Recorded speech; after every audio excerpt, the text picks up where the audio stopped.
J'accueille sur le plateau de TV Finance Laurent Géronimi. Bonjour Laurent. Bonjour Fabrice. Directeur de la gestion taux diversifiée chez Swiss Life Banque Privée. Avec vous Laurent, on va faire le tour justement de ces marchés. Et première chose, voir ce qui se passe dans l'actu. Catalogne, un référendum très contesté. Évidemment, est-ce que ce référendum catalan a eu un effet sur les marchés? Alors oui, sur les emprunts d'État espagnols et par contagion sur les emprunts d'État italiens et portugais. Donc une légère tension, on va dire quasiment 10 points de base sur le 10 ans espagnol et 4 à 3 points de base sur l'Italie et le Portugal.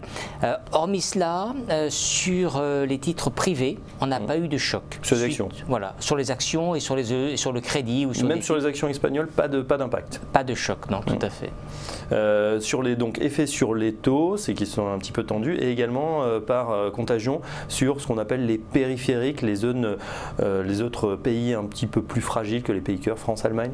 Oui, parce qu'il y a quand même en Italie une crainte au niveau des élections qui devront avoir lieu au cours du premier semestre 2018. Donc par contagion, c'est un risque politique.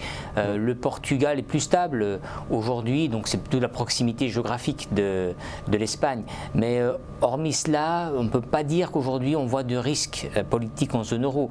Même à l'issue des élections allemandes, la future coalition finalement ne fait plus tellement peur par rapport à certains doutes juste après l'élection de Mme Merkel, la réélection de Mme Merkel. C'est vrai qu'on avait une année très politique l'an dernier avec des chocs, le Brexit, Trump. On a finalement craint jusqu'aux élections françaises avec Macron et depuis on a l'impression que ce risque politique il passe un petit peu au second plan même quand on a des événements comme ce dimanche, ce référendum catalan. Absolument. D'ailleurs, ce qu'on peut observer finalement il y a 10 ans il y a eu la crise des subprimes, ensuite Lehman et on avait un énorme risque politique sur la zone euro.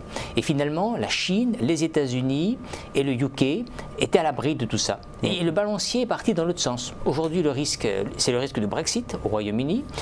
Aux États-Unis, c'est un risque politique entre Trump et le Congrès. Et finalement, en Chine, il y a un énorme endettement des entreprises publiques, privées. La frontière est un peu délicate. Et l'endettement bancaire. Donc aujourd'hui, la zone euro paraît, toute proportion gardée, beaucoup plus stable politiquement que le reste du monde. Tiens, un autre événement qui a secoué entre guillemets la planète finance, c'est ces affrontements verbaux, et on espère qu'on va en rester là, entre Donald Trump et le leader de la Corée du Nord, Kim Jong-un. Est-ce qu'on va en rester là? Est-ce que ça pourrait justement faire partie d'un nouveau risque politique ou géopolitique? Alors c'était un risque géopolitique et fin août, début septembre, la rentrée était agitée par ça. Et finalement, quand on voit le comportement des investisseurs, des marchés financiers en plus général, c'est un risque qui apparaît au second plan. À la fois Trump et à la fois Kim Jong-un par leur propre électorat, leurs propres alliés, et finalement Kim Jong-un est rentré dans le club fermé des pays qui ont la dissuasion nucléaire. Parce qu'au-delà d'une explosion et d'une destruction massive, on se retrouve avec un nuage nucléaire porteur de germes atomiques et personne n'a envie de prendre le risque d'un tel nuage qui se balade dans le monde entier et voire dans la zone Asie. Du coup, c'est l'équilibre de la terreur. L'équilibre de la terreur. On passe à justement à ce sentiment de marché qui s'est retourné. On a eu un été un petit peu compliqué avec cette flambée de l'euro face au dollar, une rentrée assez morose et là depuis une quinzaine de jours on voit ces marchés qui repartent de l'avant. Record aux États-Unis, on en est au 30e sur l'année et également une reprise de l'appétit pour le risque de la part des investisseurs. Comment ça s'explique Laurent Géronimi là depuis une quinzaine de jours? Ça s'explique par toujours le soutien des banquiers centraux, puisqu'une des craintes c'était quelle va être l'attitude de la Banque centrale américaine par rapport à la réduction de son bilan, par rapport à sa politique de remontée des taux directeurs. Deuxièmement, c'est une croissance mondiale qui est toujours là, avec l'énigme que se posent les banquiers centraux. Pourquoi par rapport à la croissance n'y a-t-il pas de signe inflationniste plus marqué?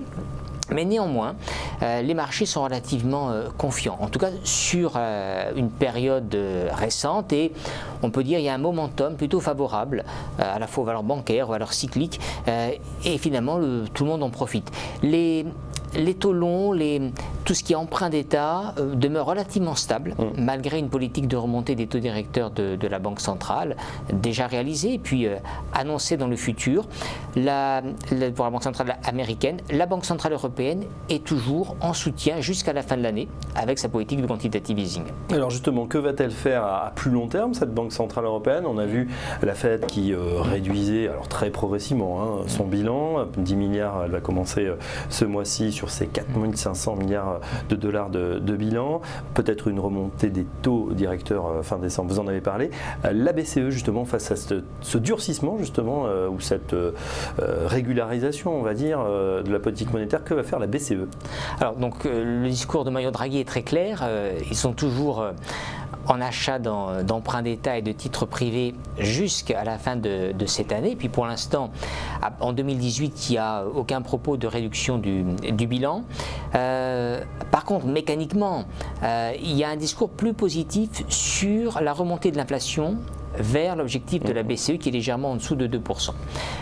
Donc à partir de là, il est certain que la Banque centrale européenne ne peut plus être aussi complaisante que ce qu'elle n'a été. D'ailleurs, il y avait une des craintes avec la nouvelle coalition qui est apparue en Allemagne après les élections, c'est que le Parti libéral soit beaucoup plus dur par rapport à une politique monétaire accommodante et accepte moins ça. Alors, la BCE est indépendante, mais néanmoins, il y a quand même un risque politique de se dire on va contre des réformes ou une coopération politique en zone euro qui aujourd'hui apparaît être un des points forts de la zone.